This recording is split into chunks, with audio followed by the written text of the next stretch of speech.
Welcome to TESO Consulting Group's DEI podcast series, Why Is It So Hard? Shining Through the Shadow of Resistance.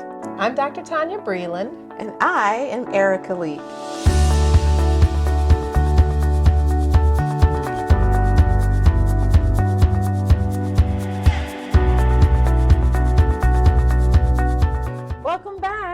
Welcome back, everybody. I'm Erika Leek. And I'm Dr. Tonya Breland, and we are very happy to have you join us again for our podcast. Why is this so hard? Shining through the shadows of resistance. Those of you who have joined us before, you know that in this podcast, we discuss issues that prevent us from being socially just and free as a society together. And the goal here is to disrupt the status quo of racial inequality and inequities in systems. Mm-hmm. And through this, we challenge, in each episode, we challenge you, we challenge each other to be the change that we want to see.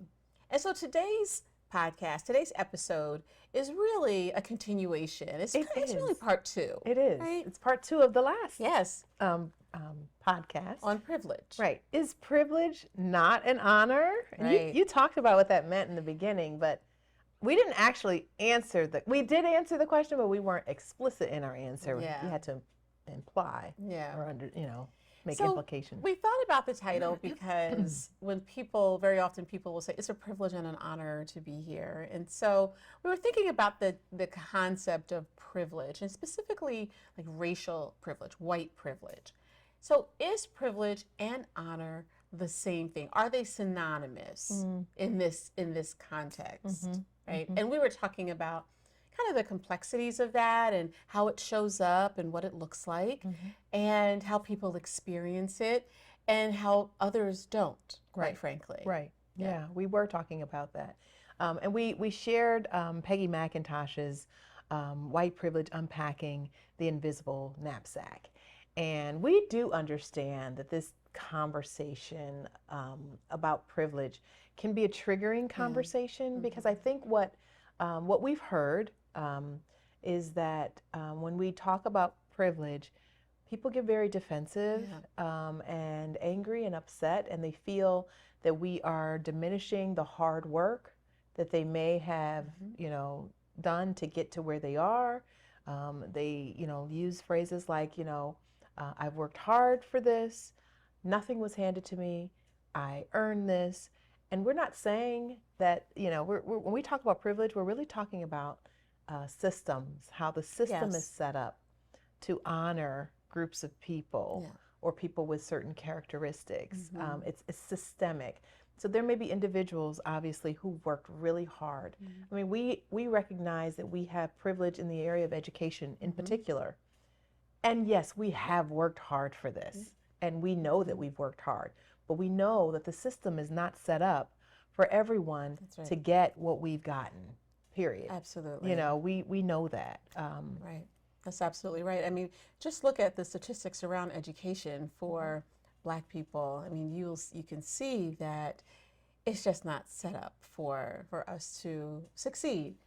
And yet we did. And, we're thankful for that. Mm-hmm. But as Tonya said, this isn't, when we think about privilege, people with privilege, we understand that there was work involved in getting to wherever you were. But with privilege, you get the benefit of the doubt. Right. I was talking to a cousin of mine who worked in the area of Black maternal health. And she talked a lot about how, across the board, and it's not income-based, right? So this is like women who are, Black women who are economically disadvantaged, middle-class women, wealthy Black women, they have similar outcomes when it comes to, childbearing and giving birth. They have similar outcomes. And a lot of, when you talk to Black women, and I've had, similar experiences where you're not taken seriously. When you talk about, some of the challenges that you might be having in a pregnancy or something like that. And so the issue of Black maternal health and the health of moms and babies, are significantly skewed against Black women. And so, so think about that, And our country has some of the worst infant mortality rates in the Yeah. world. In the Yes. world. So we are, our black babies are doing the worst Yes. when it comes to birth outcomes. Yeah. And this is work that I actually did, believe it or not, many, many, many years ago when my son, who's now getting ready to be 28, when my son was a baby, I did this work. In one of the counties in our state, and I was actually leading this work, and we were really trying to, create access to health care for black women in the community. And it was not, we weren't really making the kinds of gains because it wasn't just the access to health care, it was also when you get in there, what happens, and so I've been listening to the story of the immortal life of Henrietta Lacks. And for those of you who are not familiar with her story, she's a black woman who died in the early 1950s. And she had cervical cancer. And she had gone to the doctor to share what was going on in her body, was not taken seriously, initially, eventually was. Then there were other complications that occurred later on. She's telling them, this is what's going on in my body. Again, not being taken seriously. But then, to make matters worse, some scientists decide they want to use her cells to test them, because at the time they were trying to learn how to grow cells. And so they, unbeknownst to her, and without her her consent or acknowledgement, they remove some of her cells, which turn out to be immortal, if you will. So this is in the 1950s. My understanding is that today her cells are still living, and her cells have been a major contributor to major breakthroughs in the medical profession. And again, that's another conversation that we need to have, and we need to bring a guest on for that. But when she was, going back and forth to the doctor and really trying to advocate for herself, she really couldn't push back against anything that the doctor said, other than say, nope, I refuse this service or intervention, treatment. She could say that, but she really couldn't, speak against what the doctors were saying. And that had a lot to do with privilege. She was a black woman. She did not have a voice in society. And she, basically had whatever these white men who were the doctors said is what she had to rely on. Same with her family, which is why they were able to take advantage of her, take advantage of her body. And that is also a reason why many black people, and I know we're slightly shifting, but we can come back. Many black people are mistrusting and distrusting of the medical profession because of some of the things that happened, where they trusted the white professionals who were in charge, who said, we're going to do this for your good and for your benefit. And in the end, it was not for their good, and it was not for their benefit. And you really need to check out the story of Henrietta Lacks, because many people profited off of her cells and continue to profit off of her cells. And her family has not seen that level of profit, if you will. And a lot of it has to do with they just didn't have the privilege. Because they didn't have privilege, they didn't have the ability, they didn't have the education to be able to understand even what was going on when they learned about it decades later. And they didn't have the manpower, meaning the legal system behind them, for them to be able to fight it in the way that perhaps they could have fought if they had the means. Again, that does, I'm bringing it back around to privilege here, that really does speak to privilege. So I said a lot. No, I know, but I think that's spot on though, because that's what it looks like. Right.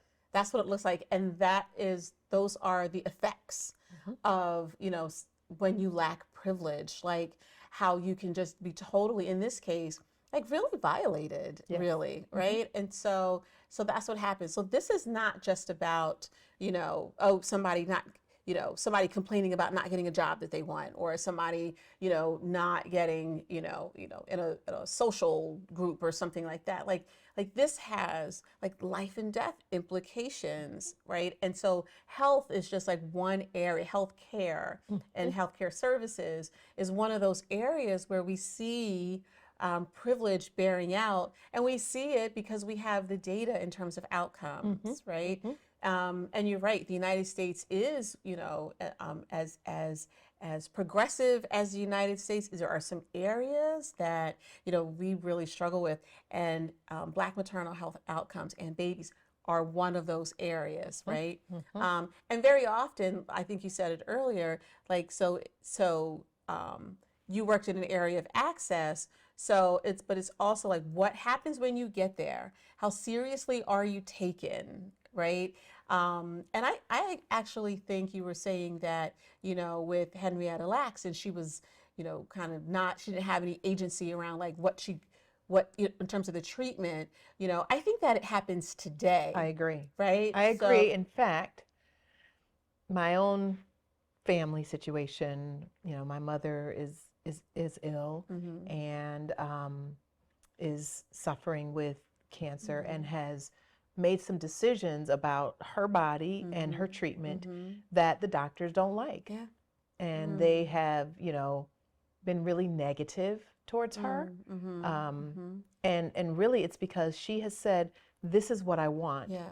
This is what I, desire from, I've talked to my family, and this is what, I would like to see happen with my health care. And, they don't think that she knows what she's talking about. And she's done her due diligence. Yeah, sure. In this. Sure. And so even to have that reaction, right? That you wouldn't still be positive or still be encouraging or still. I think some of hers is age. So it may be age and race, because she's a senior, and oftentimes they think that seniors don't have a voice and they don't know what they're talking about and they don't know things. But kudos to her for, at the age, that she is, because, like I know for my father, my late father, when he talked about the doctors, it was like, well, this is what the doctor said. And it's like, well, you still have choices, and so it's sort of that generation that, whatever the doctor said, that's what it is. But kudos to her for saying, okay, so I know this is what you're suggesting, but I'm gonna do something different. I'm gonna do what is best for me. Right. But that's an agency that a lot of people of color, a lot of Black people don't have. That's correct. Right. And so for them to kind of, not be negative, to be in that negative space, and we know the effect that negativity has on someone who's ill, right? Like positivity matters. It matters. Yeah, it does. But that's privilege. That's privilege. That's what it looks like. And so when we were talking about privilege, again, like there are very real consequences for someone not getting the benefit of the doubt, right? For somebody not having privilege. We see it in healthcare. We see it. We talked a little bit about it in education. The last episode, we talked about it in terms of real estate, right? In terms of like buying a home, like it matters, it matters that you move into a block and that you're accepted in that space, right? Because your kids play there, right. And mind you, we recognize that even that's privilege. The fact that we can purchase a home, that's privilege. Yes, we know that. Yes, and it's privilege that you can leave. This is not working out. We're not going to be. You can leave. That's privilege. A lot of people can't leave, for whatever reason, usually financial. They can't leave, that space. But so we see it in these different sectors, Going back to Peggy McIntosh's article, White Privilege, another area that she says, I can turn on the television or open to the front page of the paper and see people of my race widely represented. We talked a little bit about in the previous episode, entertainment, right? And the need for not just diverse representation, but accurate representation. Right. Like there's so much that we see, and I'll just speak, for as an African American, there's so much that I see, in the way that Black women are portrayed. And it's like that's not all of us, right? That may be one experience, but that's not all of us. That's correct. And we really struggle with sort How of to this portray. very narrow view and representation of Black women, in entertainment, I think. Yeah. Another one that she says, I can go shopping alone most of the time, pretty well assured that I will not be followed or harassed. Or how about when I've gone into stores as a shopper and people have stopped me to ask me about the products on the shelves. Yes, yes. So there's an assumption that because I'm Black that I must work here. You're working. You couldn't possibly be shopping here. No, exactly. Yes. Right. Yeah. Right. Yeah, I've had that same experience. I just it's stare. subtle. It's subtle, but it's a microaggression. I just stare at them like, yeah. Like, oh, sorry.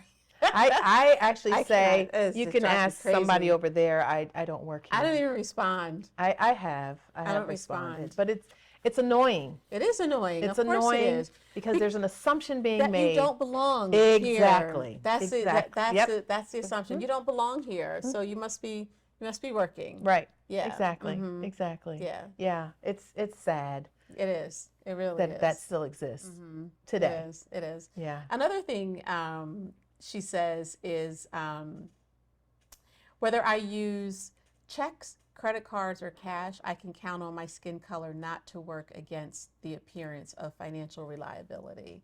Whoa. That's huge. That's huge. And I think that, when we were talking about real estate, but that's a big deal. That's a big deal when people go to apply for mortgages or, or loans for your car. That's huge. Race plays a huge part. But if you're white, you wouldn't know that, right? Like if you're not going to, apply for a mortgage with an African American, or like you wouldn't necessarily know that, but that is huge. Sort of like your race kind of, being a factor in terms of whether or not you're reliable. Like, are you going to pay this back? Are you going to, so you'll get the higher interest rate. Yes, that's right. Because that's right. Of your because color. You're seen as a bigger risk. Right. Yeah. Yeah. Which is really, really sad. She says this, I am never asked to speak for all of the people of my racial group. Wow. Yeah. It's almost like, so what do Black people think? How many times has that happened when you're the minority in a group? Yes. There's one or maybe two of you in the group and they're talking about something and they're like, well, what about you? What about the Black people? Right. And it's like, we're put on the spot and we're almost asked to be the representative of all Black people. Absolutely.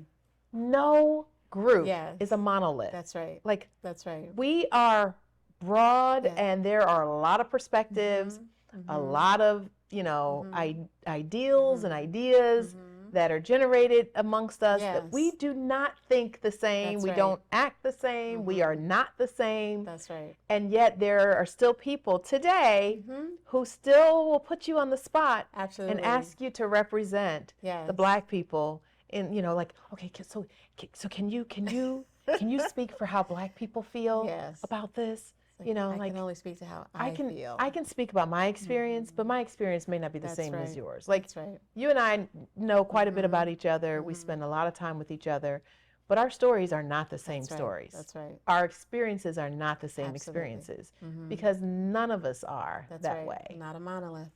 Right. Yeah. Another thing she says, and I think we saw this last year, I guess, or maybe 2 years ago. I can criticize our government and talk about how much I fear its policies and behavior without being seen as a cultural outsider. And I really like that one because we saw that play out with January 6th, right? We saw, absolutely, sort of like people excusing the behavior, like, well, they're, these are patriots, or they're expressing how they feel, and if that was a group of Black people storming the Capitol like that, like we would all been shot. Absolutely. Like immediately. And it would have been like, okay, well, this happened in the news tonight. That's it. It just would have been like not that. It wouldn't have been a big deal. It would have been like, that's what happens when you, but because they're seen as these cultural insiders, right? These are citizens that have the right to protest. And this is, it took a long time for them to actually be apprehended and taken to trial. It took a minute. You know, and I think that only happened after there was an outcry, like, yo, like this is a problem. This is a problem. Right. This is an insurrection. Exactly. You know, this is not a protest. This is an insurrection. And so, that kind of really like jumped out because we saw that January 6th. We did. Yeah. We did. How about this one?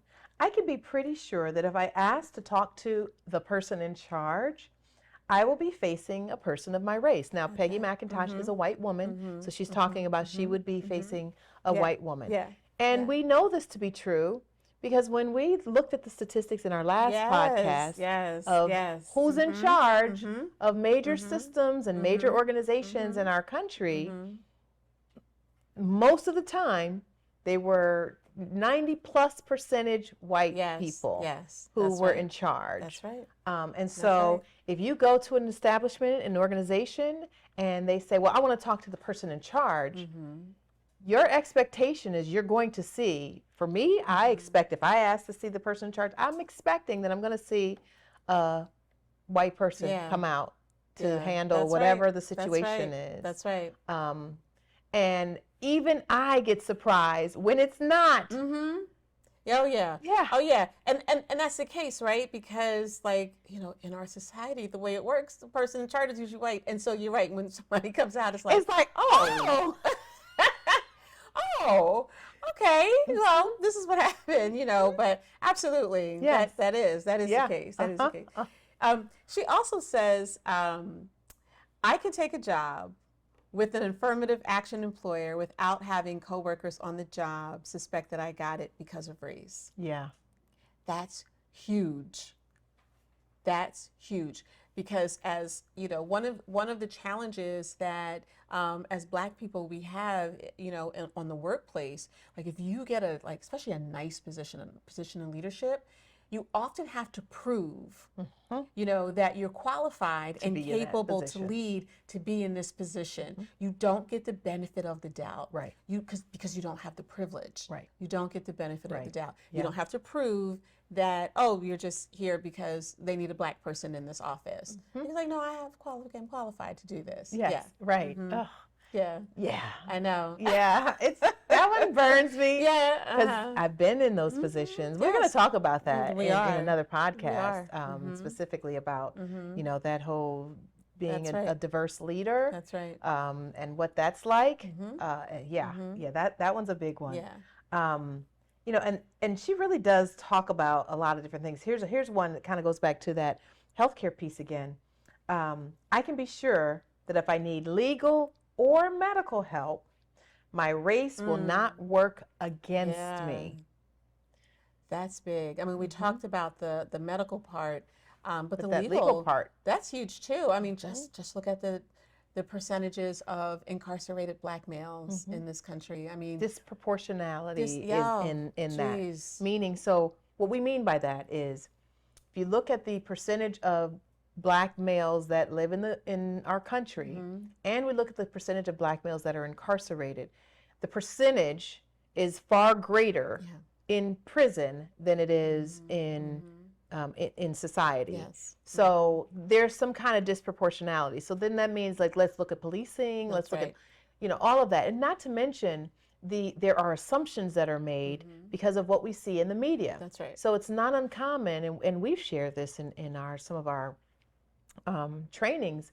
We've shared, you know, images where, you know, the language that's used around Black people, you know, like, for example, during Hurricane Katrina. So that's a number of years ago, we know, but this is still a really good example. There were Black people who had, you know, food, and they used the term looting. And then there were white people who had food, and they used the term foraging. Right. Yes. Totally different connotation. Totally different connotation. But who's in charge of the news? Right. You know, so who's in charge of the news? Who's the one that decides what gets put out there in the news? That's right. So again, privilege is real. It exists. It's still, and this article that Peggy McIntosh wrote was written in 1989. Right. And that legal piece, it just reminds me of a few years ago, I don't know if you remember sort of the whole like free meat meals, right? And so, he had this issue with this judge who was, clearly had kind of overstepped her bounds in terms of like his case. But, he was sent to jail because he was picked up, he was arrested. He was on the street and he was arrested for, I think, like being involved in some kind of drug activity or whatever. And so he gets arrested and he gets sentenced and everything like that. And then there's this big issue, but it took, I think it was 2 lawyers that went back to say, well, let's look at this case, because he was never presumed innocent. There was never a presumption of innocence there. Even though that's what it's supposed to be. Even though that's what it's supposed to be. And so when they actually sort of realized that there's no way he could have been on that street at that, but like the whole case, even though it was like free meat meals, nobody talked about the fact that this man actually might be innocent here. He may not have done anything, and so, he's in this, at the center of this.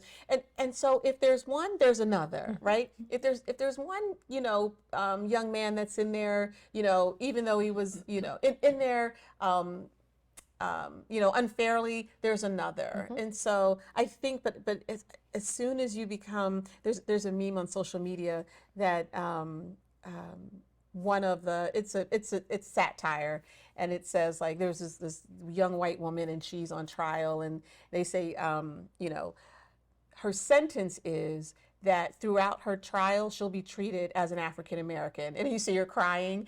But the idea, but the truth is that it's like what they picked up on is this unfairness in the legal system against African Americans. That's huge. That's huge. And I just don't, I know that we have like quite a few agencies that, like the Innocence Project and everything like that, but I don't think we talk enough in our society about the disproportionality of Black males in the prison system. I mean, it's just, one of those areas that the United States is probably, it's another area like Black maternal health that we are probably at the bottom, internationally. And that issue actually starts in school. Yeah. So, at some point we need to do the school to prison pipeline conversation. I think you're right. Yeah, because, children as early as preschool are disproportionately targeted. Black children, Black boys in particular, and Black girls too, are targeted. Yeah.